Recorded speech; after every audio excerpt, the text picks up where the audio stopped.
Party కోసం కష్టపడ్డ ప్రతి కార్యకర్తకు పదవి వస్తుందన్నారు పాలకుర్తి ఎమ్మెల్యే యశస్విని రెడ్డి.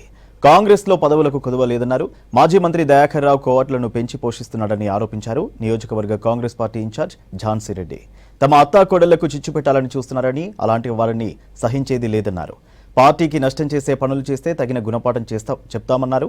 మహబూబాబాద్ జిల్లా తొర్రూరులో కాంగ్రెస్ పార్టీ సన్నాహక సమావేశంలో పాల్గొన్నారు నేతలు. పంచాయతీ ఎన్నికల్లో పార్టీని గెలిపించుకోవాలని పిలుపునిచ్చారు. దాని ప్రకారంగానే కష్టపడ్డ ప్రతి కార్యకర్త కూడా పదవులు వస్తాయి.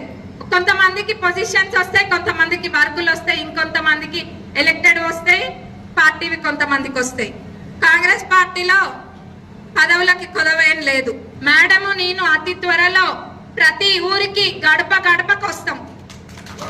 మీకోసం, మీ అందరిని గెలిపించుకోవడం కోసం గడప గడప తిరుగుతాం, ఊరు ఊరు తిరుగుతాం, వాడ వాడ తిరుగుతాం. ఒక్కటే, కాంగ్రెస్ ప్రభుత్వం వచ్చినాక మన సన్న బియ్యం పథకము అందరికి తెలిసిందే, అది చరిత్రలో నిలిచిపోతుంది. దీంతో పాటు ఇంద్రమ్మ ఇల్లు ప్రతి చోట, ముఖ్యంగా తండలలో 2, 3, 1 ఎక్స్ట్రానే పెట్టినా కానీ ఎక్కడ కూడా తగ్గించలే, ఎక్కడ కూడా పార్షియాలిటీ చేయలే.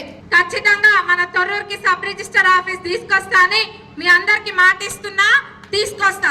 అట్లనే తొర్రూరు డెవలప్మెంట్ అయినా కానివ్వండి, మన పాలకుర్తి నియోజకవర్గం డెవలప్మెంట్ అయినా, ఇంకేదైనా కానీ అన్నిటికీ ముందుండి చేస్తాను, మీకు మాటిస్తున్నా. మీరు ఎట్లయితే కష్టపడి మన ఎమ్మెల్యే గారిని 48,000 మెజారిటీ తోటి గెలిపించారో, అంతకంటే ఎక్కువ నేను కానీ ఎమ్మెల్యే గారిని కష్టపడి మిమ్మల్ని అందరినీ గెలిపిస్తాం. ఆపోజిషన్ పార్టీలకి నేను కానీ ఎమ్మెల్యే గారు కానీ అవసరం లేదు. మా పాలకుర్తి గడ్డ మీద పుట్టిన మహిళలు చాలు. ఆనాడు అంత మెజారిటీ ఇచ్చే ఆయన్ని ఇంట్లో పట్టుకోబెట్టాం. మరి రాబోయే స్థానిక ఎలక్షన్స్లో అంతకంటే ఎక్కువ కష్టపడి ఆయన రాజకీయ జీవితానికే చరణం పాడాలి. నా ట్రిగ్గర్ అయినా టార్గెట్ అయినా దయాకర్ రావు, బీఆర్ఎస్ పార్టీ.